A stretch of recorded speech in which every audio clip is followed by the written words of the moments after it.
سبحان الله وبحمده سبحان الله العظيم. إن الحمد لله نحمده ونستعينه ونستغفره ونعوذ بالله من شرور أنفسنا ومن سيئات أعمالنا. من يهده الله فلا مضل له ومن يضلله فلا هادي له. وأشهد أن لا إله إلا الله وحده لا شريك له وأشهد أن محمدا عبده ورسوله. أما بعد فإن أصدق الحديث كتاب الله وأحسن الهدي هدي محمد صلى الله عليه وسلم وشر الأمور محدثاتها وكل محدثة بدعة وكل بدعة ضلالة وكل ضلالة في النار. اللهم صل على محمد وعلى آل محمد كما صليت على إبراهيم وعلى آل إبراهيم إنك حميد مجيد. اللهم بارك على محمد وعلى آل محمد كما باركت على إبراهيم وعلى آل إبراهيم إنك حميد مجيد. எல்லா புகழும் புகழ்ச்சியும் இவ்வுலகை படைத்து தனிமையிலே ஆட்சி செய்து கொண்டிருக்கும் அல்லாஹ் ரப்பல் ஆலமீன் ஒருவனுக்கே சொந்தமானது. அந்த ரப்பல் ஆலமீனுடைய சாந்தியும் சமாதானமும் சலாமும் சலவாத்தும் இறுதி தூதர் முஹம்மது ரசூலுல்லாஹி ஸல்லல்லாஹு அலைஹி வஸல்லம் அன்னவர்கள் மீதிலும் அன்னவர்களுடைய வாழ்க்கை வழிமுறைகளை தங்கள் வாழ்க்கையிலே பின்பற்றி வாழ்ந்து மரணித்துவிட்ட உத்தம சஹாபாக்கள், தாபிஈன்கள், தபஉ தாபிஈன்கள் மீதிலும் மறுமை நாள் வரும் வரைக்கும் தூய்மையான அத்தீனுல் இஸ்லாத்தை பின்பற்றி வாழ்ந்து மரணிக்கக்கூடிய ஒவ்வொரு முஸ்லிமான முஃமினான நல்லடியார்கள் மீதிலும் அல்லாஹுடைய சுபசோபனம் என்றென்றும் நின்று நிலவ வேண்டும் என்று அல்லாஹ்விடத்திலே பிரார்த்தனை செய்தவனாக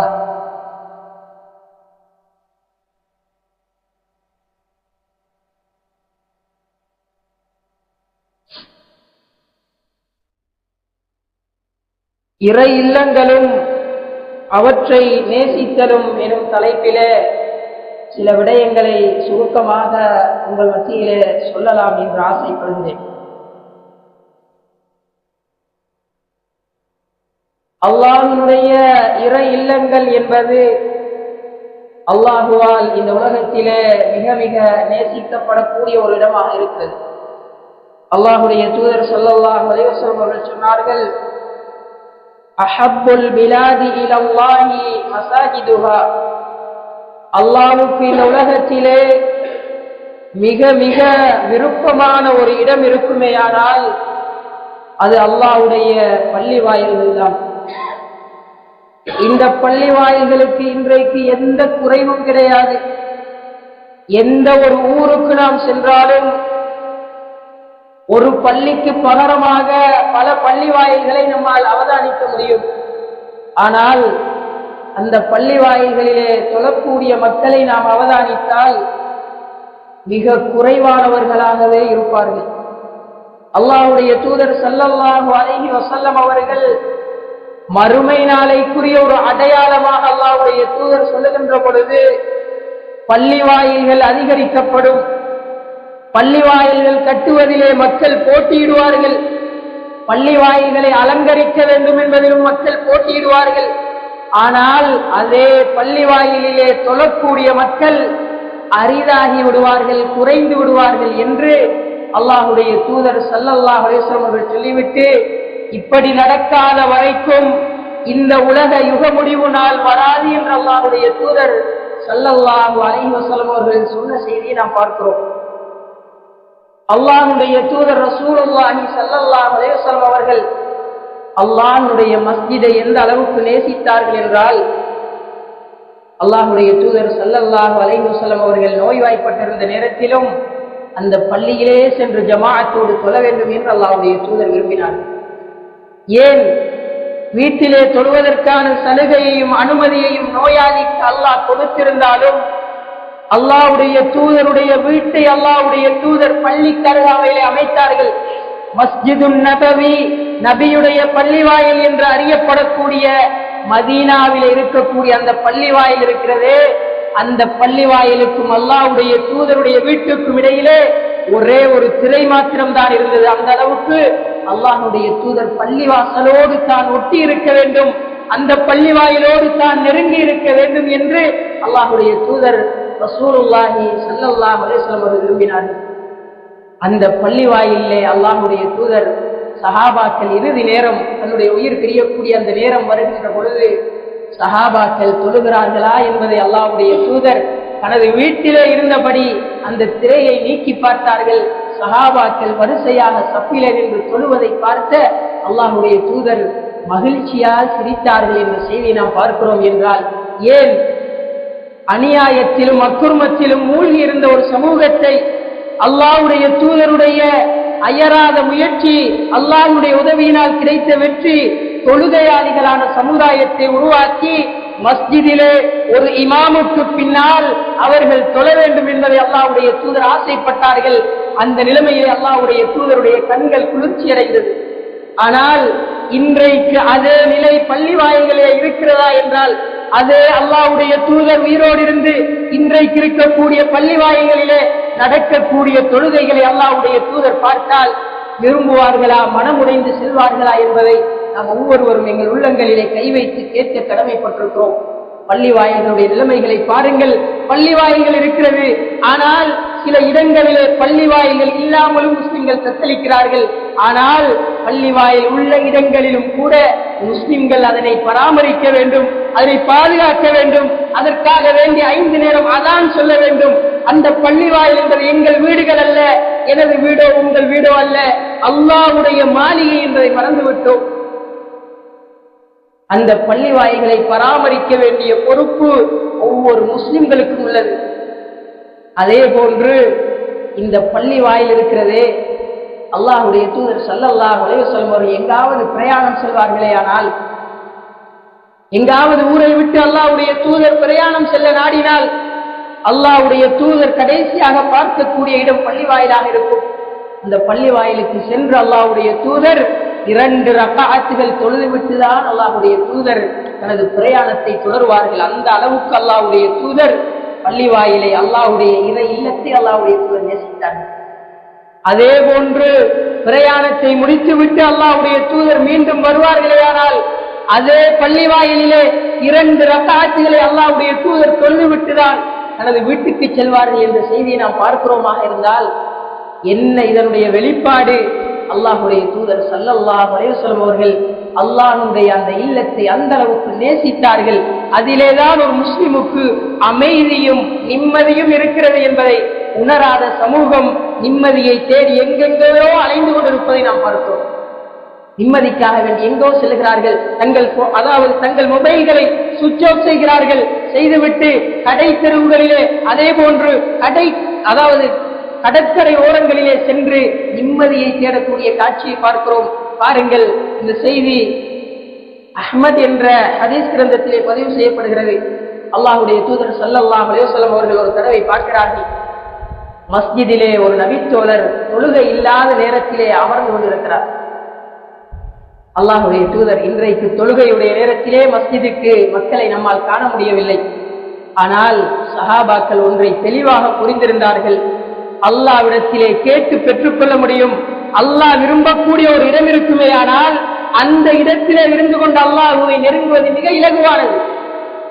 அல்லாஹ்வுக்கு இந்த உலகத்திலே இருக்கக்கூடிய இடங்களிலேயே பள்ளிவாயல் தான் அல்லாஹ்வுக்கு மிகவும் விருப்பமான இடம் என்றால், எங்கள் தேவைகளுக்காக நாம் எங்கே நாட வேண்டும்? பள்ளி வாயில்களை நாட வேண்டும். ஆனால் நமது பிரச்சனைகளுக்காக நாம் நாடக்கூடிய இடங்கள் வேறெங்கேயோ செல்லுகிறோம்.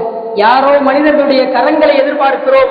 யாரோ மனிதர்களிடத்திலே நாம் கடன் கேட்டிருந்தால் கூட அவர்கள் எங்கெல்லாம் வர சொல்லுகிறார்களோ அந்த இடங்களில் எல்லாம் இன்று காத்திருக்க தயார். ஆனால் படைத்தவன் எந்த எதிர்பார்ப்பும் இல்லாமல் நமக்கு தரக்கூடிய இடங்களிலே கேட்பதற்கு முஸ்லிம்கள் தயார் நிலையிலே இல்லை என்றால் நாம் சரியாக இதுவரைக்கும் அல்லாஹ்வுடைய நெருக்கம் எங்கிருக்கிறது, எந்த இடத்திலே அதை பெற்றுக்கொள்ள முடியும் என்பதை தெரியாதவர்களாக வாழ்ந்து கொண்டிருக்கிறோம். அல்லது உலகத்தின் மயக்கம் நம்மை அப்படியே மயக்கி வைத்திருக்கிறது. அல்லாஹ்வுடைய தூதர் ஸல்லல்லாஹு அலைஹி வஸல்லம் அவர்கள் ஒரு தடவை பார்க்கிறார்கள், ஒரு நபித்தோழர் பள்ளி வாயிலே அமர்ந்திருக்கிறார். ஆனால் அது தொழுகையுடைய நேரம் அல்ல. 5 நேர தொழுகைக்காக நேரங்கள் வகுக்கப்பட்டிருக்கிறதே, அந்த நேரம் அல்ல. ஒரு நபித்தோழர் தனியாக பள்ளியிலே அமர்ந்திருப்பதை பார்த்து அல்லாஹ்வுடைய தூதர் அவருடைய முகத்தை வைத்து அடையாளம் கண்டார்கள். அவர் கவலையிலே வாடுகிறார் என்பதை அல்லாஹ்வுடைய தூதர் உணர்ந்து கொண்டார்கள். அல்லாஹ்வுடைய தூதர் ரசூலுல்லாஹி ஸல்லல்லாஹு அலைஹி வஸல்லம் அவர்களுக்கு அருகாமையிலே சென்று கேட்டார்கள், தோழரே, இந்த நபித்தோழருடைய பெயர் அபு உமாமா என்று அறியப்படும். இந்த நபித்தோழர் தனிமையில் இருக்கக்கூடிய அந்த சந்தர்ப்பத்தில் அல்லாஹ்வுடைய தூதர் சென்று, அபு உமாமாவே, ஏதோ கவலையிலே நீங்கள் இருப்பதை போன்று நான் உணர்கிறேனே, என்ன காரணம்? உடனே சொன்னார்கள், யா ரசூலல்லாஹ், கடன் என்னை மிகைத்து விட்டது, கடனுடைய சோதனை என்னால் தாங்க முடியவில்லை யா ரசூலல்லாஹ். அதே போன்று அந்த கடனின் கவலையின் காரணமாக நான் இந்த இடத்தில் அமர்ந்திருக்கிறேன். அல்லாஹ்வுடைய தூதர் ஸல்லல்லாஹு அலைஹி வஸல்லம் அவர்கள் ஒரு பிரார்த்தனையை கற்றுக் கொடுத்து சொன்னார்கள், அபு உமாமாவே, இந்த பிரார்த்தனையை நீங்கள் காலையிலும் மாலையிலும் ஓதுங்கள். கடல் நுரையின் அளவுக்கு கடன் இருந்தாலும் அதையும் அல்லாஹ் தீர்த்து வைப்பான் என்று அல்லாஹ்வுடைய தூதர் ஸல்லல்லாஹு அலைஹி வஸல்லம் அவர்கள் ஆறுதல் சொன்னார்கள் என்ற செய்தி பதிவு செய்யப்படுகிறது. ஏன் சொல்லுகிறேன் என்றால், இன்றைக்கு ஒரு மனிதனுக்கு அல்லாஹ்வுடைய நாட்டப்படி ஏதாவது ஒரு சோதனை அவனை தீண்டி விடுமையானால் மக்கள் எங்கெங்கேயோ அலைகிறார்கள். அல்லாஹ்வுடைய பள்ளி வாயிலே இருந்து கொண்டு அல்லாஹ்விடத்திலே தனிமையிலே கேட்போம் என்ற சிந்தனை இன்றைக்கு சமூகத்திலே குறைவு. ஆனால் சஹாபாக்கள் அதை நம்பினார்கள். பிறகு அதே நபித்தோழர் சொல்கிறார்கள், அல்லாஹ்வுடைய தூதர் அந்த பிரார்த்தனை எனக்கு கற்றுத்தந்தார்கள், அந்த பிரார்த்தனையை நம்பிக்கையோடு நான் கேட்டேன். அதற்கு பிறகு எனக்கு இருந்த கடன்களை எல்லாம் அல்லாஹ் அறியாத விதத்திலேயே நீக்கிவிட்டான் என்று நபித்தோழர் சொல்லக்கூடிய செய்தியை நாம் பார்க்கிறோம். என்றால் ஏன் அல்லாஹுவை நெருங்கக்கூடிய ஒரு இடம் இருக்குமேயானால் அது பள்ளி வாயில். அந்த பள்ளி வாயிலை நாம் எந்த அளவுக்கு உயிரோட்டமாக ஆக்க வேண்டும் என்பதை நாம் ஒவ்வொருவரும் சிந்தித்து கடமைப்பட்டிருக்கிறோம். அல்லாஹு தஆலா அல் குர்ஆனிலே சொல்லுகின்ற பொழுது, சூரத்து நூர் எனப்படக்கூடிய அத்தியாயத்தின் 36வது வசனங்கள் 37வது வசனங்களிலே அல்லாஹு தஆலா சொல்லி காட்டுகிறார். எப்படி என்றால், இறை இல்லங்கள் இருக்கிறதே, அதிலே அல்லாஹ்வுடைய பெயர்கள் அது உயர்த்தி ஓங்கி சொல்லப்பட வேண்டிய இடமாக அல்லாஹ்வுடைய பள்ளி வாயில்கள் இருக்கிறது. அது மட்டுமல்ல, அந்த பள்ளி வாயில் அல்லாஹ்வை நினைவு கூறுவதற்காகவும் முஃமின்கள் காலையிலும் மாலையிலும் அந்த ரப்பை துதி செய்வதற்காகவும் துதி செய்ய வேண்டும் என்பதாக அல்லாஹ் தஆலா அல் குர்ஆனில் சொல்லி காட்டினார். காலையிலும் மாலையிலும் ரப்பை துதி செய்வதற்காக வேண்டி முஸ்லிம்கள் பள்ளி வாயிலுக்கு வர வேண்டும் என்பதையும் இந்த செய்தி நமக்கு உணர்த்துகிறது. சொல்லிவிட்டு அல்லாஹ் தஆலா அதே வசனத்தினுடைய தொடரிலே 37வது வசனத்திலே சொல்லுகின்ற பொழுது, ரிஜாலுன், சில ஆண்கள் இருக்கிறார்கள், லா துல்ஹீஹிம் திஜாரத்துன் வலா பைஉன், அவர்களுடைய வியாபாரமோ அவர்களுடைய கொடுக்கல் வாங்கலோ அவர்களுடைய எந்த ஒன்றும் அவர்களை அல்லாஹ்வை ஞாபகம் செய்வதை விட்டும் அவர்களை தடுத்து விடாது என்று சொல்லிவிட்டு, இன்னும் அவர்கள் தொழுகையை நிலைநாட்டுவதையும் அவர்கள் ஜகாத் கொடுப்பதையும் விட்டும் அவைகள் அவர்களை தடுத்து விடாது என்று அல்லாஹ் தஆலா அல் குர்ஆனிலே சொல்லி காட்டுகிறார். எனவே என்ன சூழல் வந்தாலும் நாம் அல்லாஹ்வுடைய மாளிகையாகிய பள்ளி வாயிலோடு தொடர்புள்ளவர்களாக இருக்க வேண்டும். இன்றைக்கு அதிகமானவர்கள் சிக்கலிலும் பிரச்சனைகளிலும் மாட்டிக்கொள்கிறார்கள். நாம் பார்க்கிறோம், எவ்வளவோ ஃபித்னாக்களிலே மாட்டிக்கொள்கிறார்கள். அப்படி அகப்படக்கூடியவர்கள் யார் என்று நாம் பார்த்தால், யாரெல்லாம் பள்ளி வாயிலோடு தொடர்பை குறைத்திருந்தார்களோ, யாரெல்லாம் பள்ளி வாயிலுக்கு வருவதை குறைத்தார்களோ, அவர்கள் தான் அந்த ஃபித்னாக்களிலே அகப்பட்டு சிக்குன்று தவிக்கிறார்கள் என்பதை நாம் பார்க்கிறோம். ஏன்? ஒரு உறுதியான நிலைப்பாடு வர வேண்டுமே ஆனால் அல்லாஹ்வை வணங்கக்கூடிய இடமாகிய பள்ளி வாயிலிலே ஒரு முஸ்லிம் ஆஜராக வேண்டும்.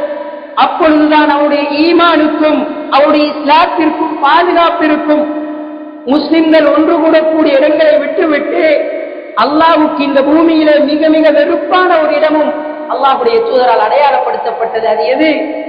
கடை தெருக்களை அல்லாஹ்வுடைய தூதர் ஸல்லல்லாஹு அலைஹி வஸல்லம் அவர்கள் சொன்னார்கள், அல்லாஹ் வெறுக்கக்கூடிய இடங்களிலே ஒன்றாக அல்லாஹ்வுடைய தூதர் அடையாளப்படுத்தினார். என்ன நடக்கிறது? பள்ளி வாயிலை விட்டுவிட்டு கடை தெருவுகளிலே மார்க்கம் பேசுகிறார்கள். அதன் விளைவாக சந்தேகங்கள் அவர்களுக்கு ஊற்றெடுக்கிறது. அந்த சந்தேகங்களுக்கான தீர்வை அடைய முடியாது. அதற்கான தீர்வை பெறக்கூடிய இடங்களுக்கு அவர்கள் சமூகம் அளிக்க மாட்டார்கள். இறுதியிலே இஸ்லாத்தை விட்டும் கட்டம் கட்டமாக தூரமாக கூடிய சூழலை நாம் பார்த்தோம். அல்லாஹ் என்னையும் உங்களையும் பாதுகாக்க வேண்டும். பள்ளி வாயில் என்பது அது ஒரு முஸ்லிமுடைய ஒரு முக்கியமான ஒரு இடமாக இருக்க வேண்டும். ஈமானை புதுப்பிக்கக்கூடிய ஒரு இடமாக இறை இல்லங்கள் இருக்க வேண்டும் என்பதை அல்லாஹ்வுடைய தூதரும் அல்லாஹும் அல் குர்ஆனிலே சொல்லக்கூடிய செய்திகளை நாம் பார்க்கிறோம். அதே போன்று இந்த குழப்பங்கள் ஃபித்னாக்களிலே இருந்து ஒரு முஸ்லிம் தன்னை பாதுகாக்க வேண்டுமேயானால் அவனுக்கு இருக்க வேண்டிய தொடர்பு பள்ளி வாயிலோடு இருக்க வேண்டும். அல்லாஹ்வுடைய தூதர் ஸல்லல்லாஹு அலைஹி வஸல்லம் அவர்கள் எந்த ஒரு மஷூராவை செய்வதாக இருந்தாலும் பள்ளி வாயிலே முஸ்லிம்களை முஃமின்களை அழைத்து அல்லாஹ்வுடைய தூதர் மஷூரா செய்வார். ஏன்?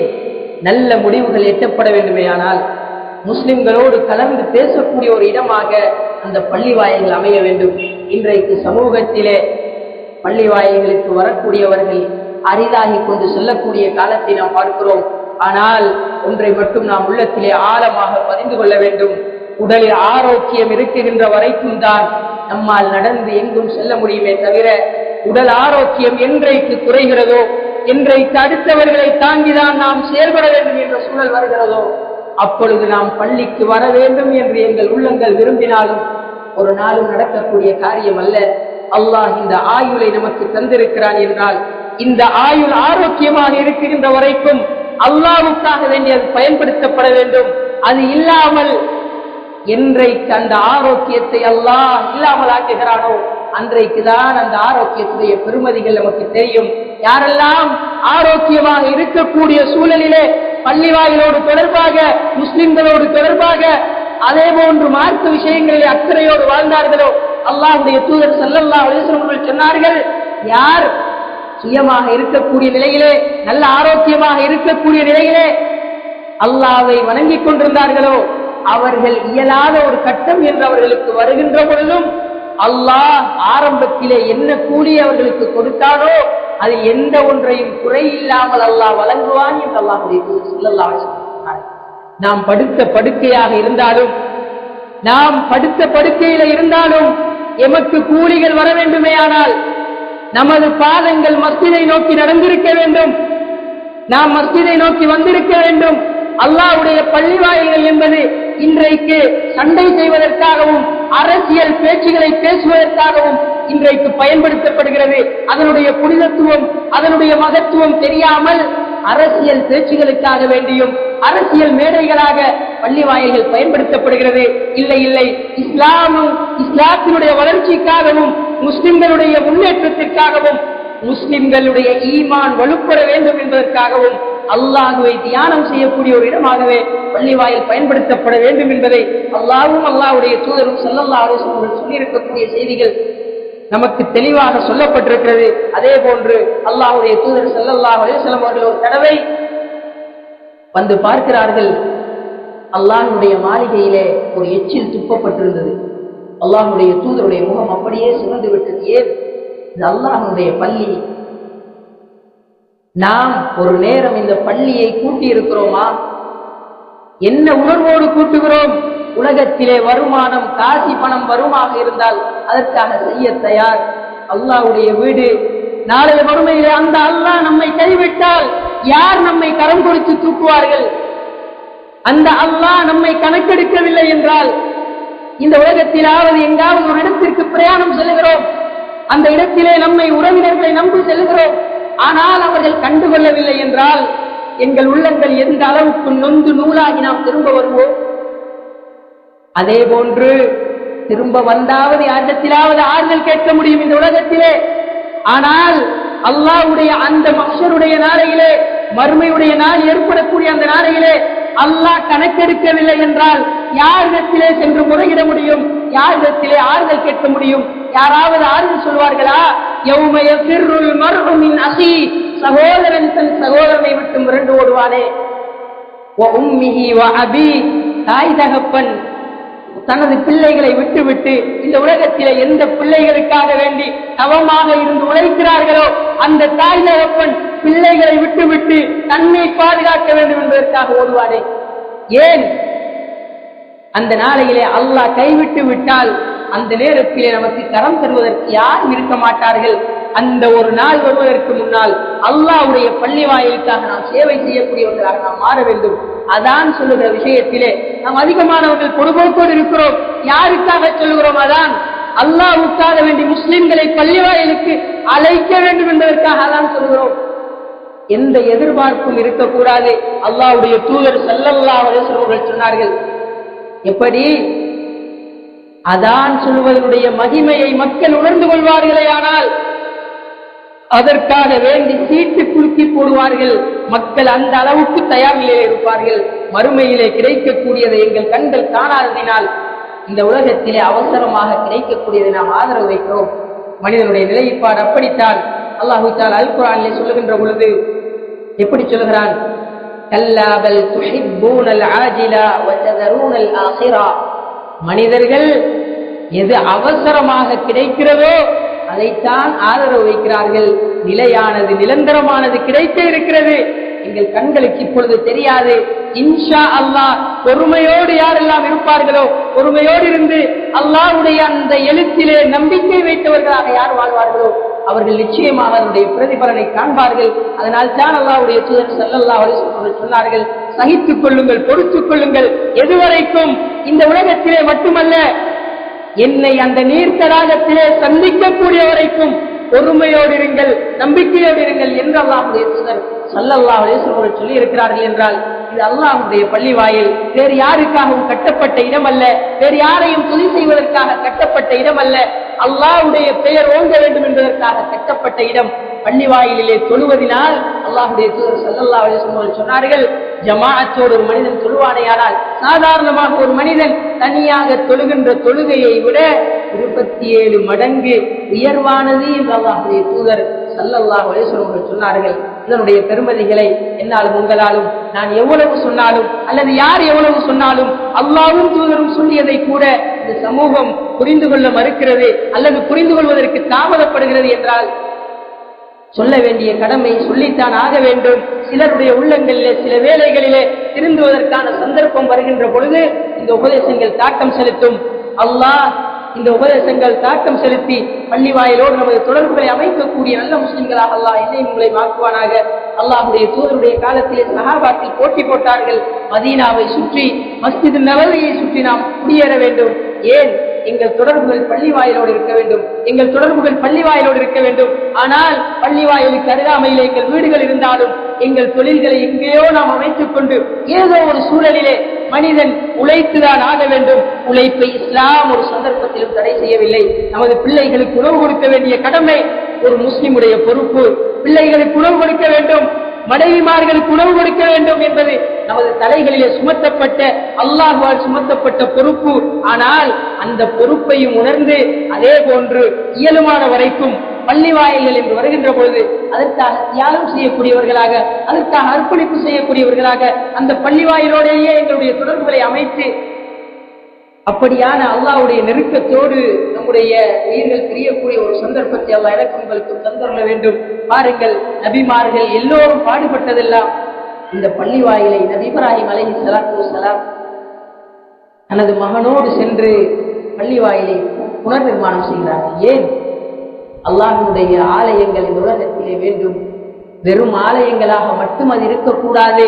முஸ்லிம்கள் அதனை உயிரோட்டம் உள்ளதாக பயன்படுத்த வேண்டும் என்பதை குர்ஆன் சுன்னா நமக்கு தெளிவாக சொல்லிக் கொண்டிருக்கிறது. இந்த அடிப்படையிலே நமது வாழ்க்கையை அமைக்கக்கூடிய ஒரு பாக்கியத்தை அல்லாஹ் ரப்பல் ஆலமீன் எனக்கும் உங்களுக்கும் நசீபாக்குவானாக. அகூலு கௌலி ஹாதா அஸ்தக்ஃபிருல்லாஹ லி வ லக்கும் வஸ்தக்ஃபிருஹு இன்னஹு ஹுவல் கஃபூருர் ரஹீம்.